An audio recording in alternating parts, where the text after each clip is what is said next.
अस्सलाम वालेकुम दोस्तों, आज हम जिस बारे में बात करेंगे the greats pyramids of Giza या फिर हमारी ज़बान में एहराम मिस्र की तमीर एक बहुत बड़ी मिस्ट्री है। जैसा कि यहाँ 3 बड़े एहराम मौजूद हैं और यहाँ सबसे बड़े एहराम को कदीम दुनिया के 7 बड़े अजूबों में से एक माना जाता है। इतने बड़े स्ट्रक्चर को कदीम दौर में किस तरह बनाया गया, 100 मन वज़नी पत्थरों को किस तरह जोड़ा गया कि इनमें से जोड़ तलाश करना भी मुश्किल। कहा जाता है कि सबसे बड़े एहराम को मिस्र के बादशाह खुफू ने तामीर करवाया था 4,500 साल पहले, और इसकी तामीर में 10 से 20 साल लग गए थे, जिसमें 20,000 से 30,000 लोगों ने भी हिस्सा लिया था। और ये कदीम दौर का सबसे बड़ा स्ट्रक्चर माना जाता था, जिसकी लंबाई 481 फीट थी। ये 13 एकड़ रकबे पर फैला हुआ है और इसका वज़न 65 लाख टन बताया जाता है। मिस्र में तकरीबन 26 लाख वज़नी ब्लॉक्स और ईंटें लगी हुई हैं। जदीद साइंस भी हैरान है कि उस कदीम दौर में किस तरह पत्थरों को उठाया गया और यहाँ पे लगाया गया। कुछ लोगों का कहना है कि ये काम एलियंस का है, लेकिन ये आज तक पता नहीं चल सका क्योंकि उस दौर में कोई भी जदीद औजार मौजूद नहीं थे। लेकिन यहाँ हम आपको एक दिलचस्प बात बताएंगे कि ये एहराम के नीचे एक बहुत बड़ा शहर मौजूद है।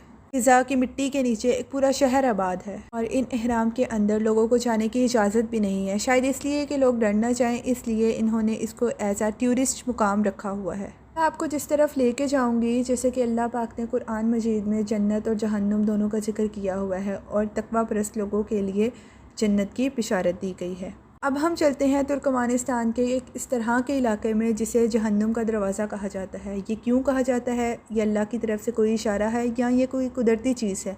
आएँ चल के देखते हैं। ये जहन्नुम का दरवाज़ा तुर्कमानिस्तान के इलाके आहाल के गांव में कुदरती गैस का एक मैदान है, जो कि 1971 में टूट कर एक बड़े गड्ढे में तब्दील हो गया था और ये मैदान 20 फुट गहरा है। ये किसी फ़ुटबॉल के मैदान की मानंद लगता है। यहाँ ज़ेरे ज़मीन इनको कुदरती गैस का पता चला, जिसकी वजह से इन लोगों ने इस ज़मीन को खोदने का इरादा किया और खोदते हुए इनको भारी मिकदार में मीथेन गैस बरामद हुई, जो कि आसपास के इलाकों को बहुत मुतासिर कर रही थी। माहिरीनों की तवील गुफ्तगू के बाद इस जगह को जलाने का इरादा किया गया और ये ऐसा इरादा हुआ कि ये आग आज तक ना बुझ सकी। ये गैस ना बुझने की वजह से इसको हम कुदरती कोई इशारा कहें या फिर ज़ेरे ज़मीन निकलने वाली मीथेन गैस की वजह से लगने वाली आग जो आज तक ना बुझ सकी। और अब ये जगह एक सियाहती मकाम बन चुकी है। यूनेस वो पहला शख्स था जो आग के 30 मीटर गहरे गड्ढे में उतरा, जिसे जहन्नुम का दरवाज़ा कहा जाता है, और ये आज तक एक मिस्ट्री ही बन के रह चुकी है।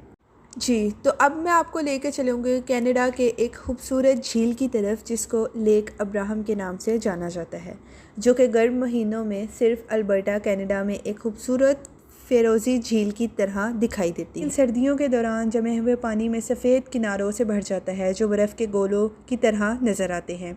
ये क्रिसमस के जादू की तरह लग सकता है, लेकिन ये बर्फ़ के बुलबुले, आतिशगीर गैस की ख़तरनाक बबल्स हैं।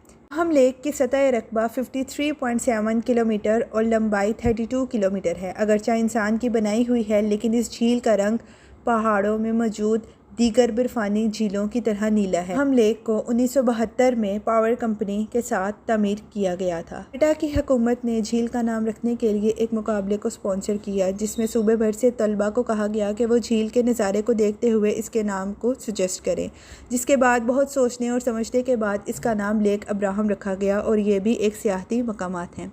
उम्मीद है कि आप लोगों को आज की वीडियो अच्छी लगी होगी। अगर आप लोग ऐसी ही वीडियोज़ देखना चाहते हैं तो मुझे कॉमेंट करें।